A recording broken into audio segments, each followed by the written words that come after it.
et 11 autres sont morts. Donc ça, c'est une histoire qui nous touche beaucoup en ce moment, parce qu'en plus, il y a maintenant cette réalité des autorités qui veulent absolument traiter les enfants de mamans séropositives avec des médicaments qui sont très toxiques. Hein. Mais là, j'ai perdu le fil, il manquait quelque chose. Oui, ce dont je vais parler, qui est très important, c'est du test SIDA, qui est d'abord différent d'un pays à l'autre.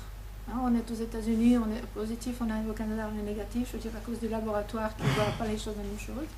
Donc c'est déjà un petit peu suspect. Et bien ce qui est plus fort, c'est qu'il n'est pas spécifique.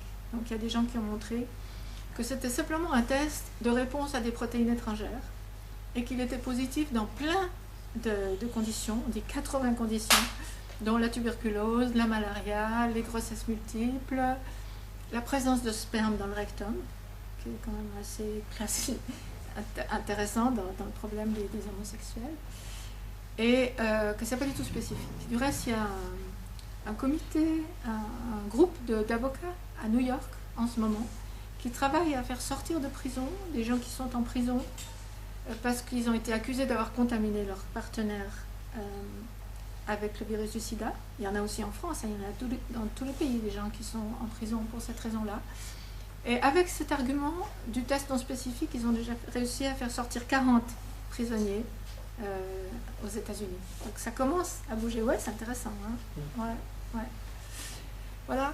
Et puis maintenant, ce qui reste à prouver, c'est que les autres tests qu'ils font dans les hôpitaux sur les sida, c'est-à-dire la charge virale, et les montées ou descentes de CD4, de T4, on a l'impression que ce n'est pas non plus spécifique.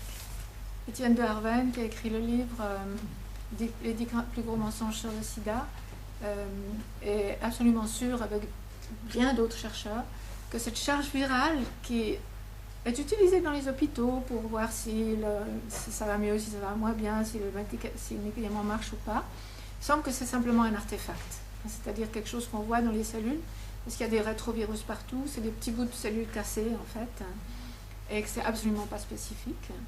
Donc ça, si on arrive vraiment à prouver ça, voilà.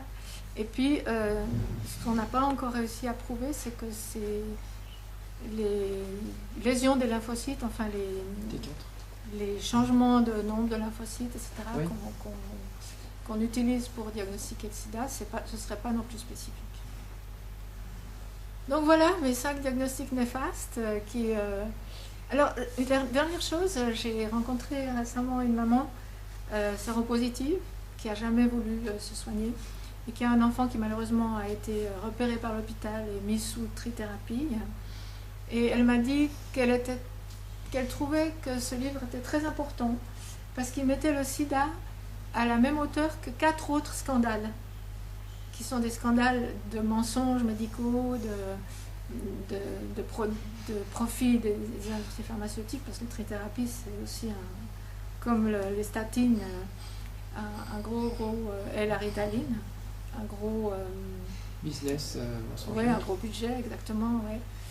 Donc, voilà, donc ça m'a fait très très plaisir, parce que c'est vrai, c'est un sujet tellement tabou, que si on le voit à la même hauteur que d'autres sujets où on a peut-être déjà une préparation, certaines personnes ont déjà une préparation, ah oui, ils ont entendu parler du cholestérol, ils ont entendu parler de l'autisme, etc.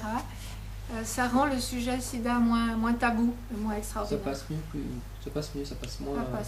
moins hermétique. Ouais. On est moins hermétique à pouvoir comprendre. Mais ça reste, si je veux faire sauter en l'air un médecin, j'ai 2 manières, ou bien je peux lui dire le vaccin tétanos ne marche pas, il saute là. Mais si je lui dis que je pense, comme beaucoup d'autres, que le sida n'est pas dû à un virus, alors il saute encore plus haut. C'est vraiment... Il faut qu'il saute. Ça, il saute bien. Il saute bien. Merci. Bah voilà, merci. Merci beaucoup.